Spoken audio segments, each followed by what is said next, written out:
Nature has a way of reminding us of what truly matters. The sounds of birds in the morning, the colors of the sky at sunset, the rustling of trees, the rumbling of rivers and oceans. All of this speak.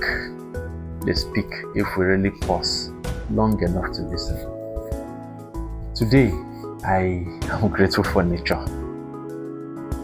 I am grateful for nature. Nature heals, nature refreshes, nature inspires.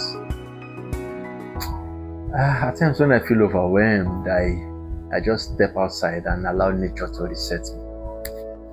God's creation is full of wonders, and all we have to do is just look up, look around, and enjoy the beauty of nature.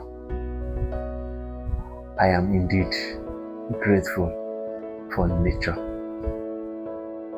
My dear friends and viewers, what are you grateful for today? Just one thing you are grateful for today. Please let me know in the comment section. Yes, let me know in the comment section. My name is Samson Abba. Please like, comment, share, and follow us on all our social media handles displaying on your screen. Thank you.